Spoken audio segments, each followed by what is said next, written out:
بسم الله الرحمن الرحيم. الحمد لله وصلى الله وسلم على رسول الله وعلى آله وأصحابه ومن والاه، أما بعد. رسول ربي صلى الله عليه وسلم قاف دعوة رويساران نما يا منسن إساني في مسلم توني ور إساتي أمان اللي waggoota sadeen duraasan islaamummaatana namatti hin haasawan dhoysaan malee, keessattuu nama muraasatti malee hin haasawan, nama muraasa ufii filatan malee. Mee yoo akkana jenne akkamitti filatan jarri kun? Namoota itti haasawan kana akkamitti filatanii akkamitti beekanillee? Sababni rasuulli rabbii sallallahu alayhi wasallam yookaa Abii Bakr Siddiiq عثمان بن عفان برد أكيتنين عثمان اتها سيف مالي ودو وليد بن المغيرة جرو ودو أبي جهل جرو ودو أمية بن خلف جرو ومن يقول قدام كن ودو جرو سببني أبي بكر عثمان بن عفان اتلقيت دعوة كنسوت اتهمي في مالي وانت بدي كانت إفنو قلي بيكو قبنو فلنو نجري فلتن كوني فلنو أجائبات اللي مرتسار اللي فلنون إساني كن دوغور اللي تكاتهين أرقمني وانتي إسان اتياما يوكا نمون إسان يامن سن هند إسانيتو إسلام ما كيبلون إساني دري بهذا تقوش اللي كرفدي قدي وفر رادي أرئهن جرو حكمان إسان فيد من سني بكا كانت برباتي سارة ati dura dursoo wanni beekuu qabdu namni odoo ati amrii diinaa kana irra fiddee hin qeebala jetteetiniin yaaddu eenyu inni jechuu beekuu qabda addaan. Yoo namni ati irra fiddu suni nama dhibbarraa dhibbatti odoo hin tahin harka 70 yookaa 80 yookaa achii gaduu haa ta'u hin qeebalaa irraa abdii qabaatteetiniin itti haasofte zamana dheeraa silaa sirraa fudhatu san gabaabsite jechuu hin najjahtallee bakka geettallee bu'urallee gadi dhaabda jechuu. Yoo warra islaamummaa kana yeroo duraa qabatee gadi buuneetiin ilaallu bu'ura ajaa'ibaa isaanirraa yookaa murtii ajaa'ibaa ka isaan dabarsan irraa fudhachuu dandeenya. Akkaataa itti nama yaaman as dura dabarsineetiin jirra. Suni maali jennaan namichaan ati gara diinaa islaamaa yaamtu suni dura dursoo si booharuu qaba jenne. Boohartii biratti wanni argamuu qabu waa lama ka akka ayyaachiftuu taate ka rasuulli rabbii sallallahu alayhi wasallam itti fayyadaman yeroo nama gara diinal islaam yaaman. Sun kami jennaan tokkoffaan xikmaadha. حكمة سوت ديمو نما فلتن أدام بافتنيتن برو رسول ربي يرو نما يامن تقفى مال قران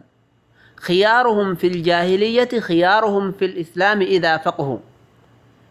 نمني جاهلية كي ست يرو ويتولى لا جرو غاريدا يو إسلام ما سين اللي إرغاري تهججو فلنو الرسول ربي فلتن سني الرغاري نما يرو جنو نما ججب نما هاتو نما ججبسو نما تمو جچو ميتي نما أخلاق نساء غاري جچو نما غرتني سينان إساء بريدا جچو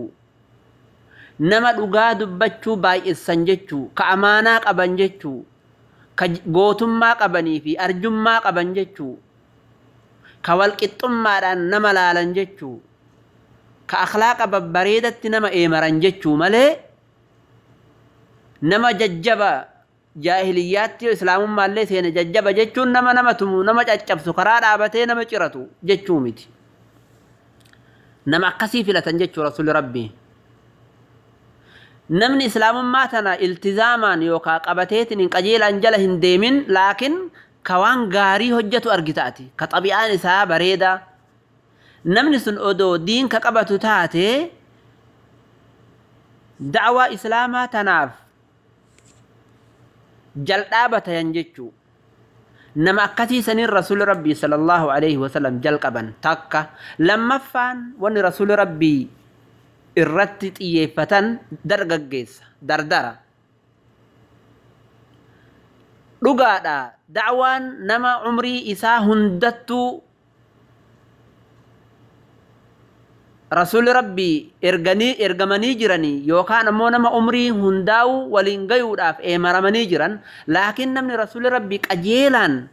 itti xiyyeeffatan yeroo duraasan akkuma beekamu dardara maaliif wanni rasuulli rabbii dardaratti xiyyeeffataniif yoo jette dardara kanatuyyuu zamana dheeraa shirkii dalagaan turre yookaan abboota isaaniitti hidhamanii zamanni dheeraan irraan dabarre taabota isaanii sanirraa difaaca yookaan irraa deebisuudhaan zamana guddaan isaanirra hin dabarre ati dardara tokko yoo deemteettiin hin haasoysiiftu waggaa 40 yookaan 50 sirra dabreetiin hin jira qadiyyaa baaxila irraa difaaca goota jechuu odoo gaafatte zamana si duraa waggaa siihaa fi waggaa 50 60 guutuu baaxiluma kanarraa difaaca godhuu barbaadda jecha odoo gaafatte yookaan haasawuma kee kanaan amanuutu mala ati jecha kana odoo dardara malee nama biroo gaafatte nama gartee umriin isaa waggaa 40 50 gahe otoo maaliif baaxila kanarraan deebini haga waggaa kana guutuu difaacuma irraa goota irrumaa karaa karta irrumaa mormatta jettee odoo ka gaafattu taate nama waggaa 40 50 gahe jecha kee kanaan siin amanu ni ulfaata laakiin dardara bira dhayxee yoo itti haasoyte hoo isatu irra sii laafa aqliin isaanii hedduu taabota gabbaruu kanaan hin miidhamne jechuu irra laafinnaan fikraa teeqee bala namni dardaraa sadaffaan dardarri rasuulli rabbii wanti yaamaniif walumaa galattu waan haarawa jaalata namni dargaggeessaa hin agartu zamana hundaa'u namni yookaan modeela garagaraa jala deemuudhaan yookaan ariifatu dardara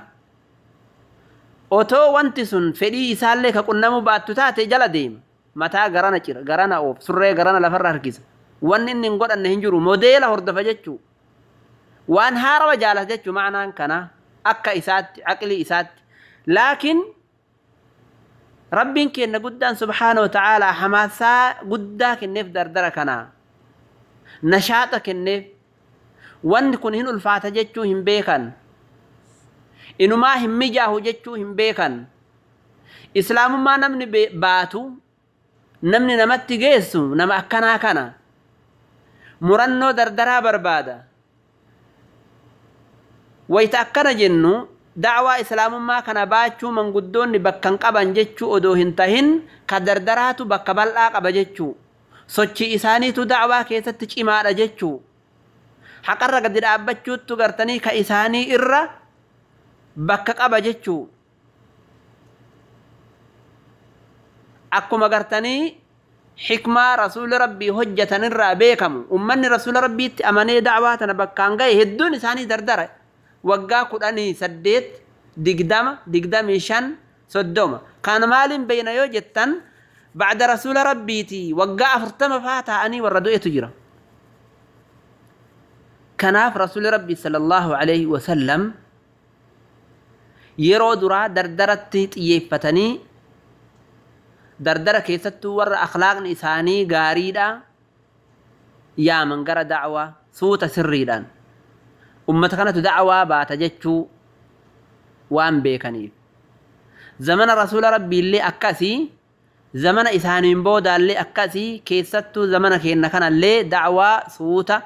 nama hin fudhata jechuu beekaniin yaamuu barbaachisa otoo lubbuu ufiitii fi da'waallee khaxararraan hin geenne haga guyyaa qiyaamaattuu kuni sunnaa rabbii kennaati akkatti rasuuli rabbii yaamaa turan sirriidhaan nama hin qeebala jechuu beekan.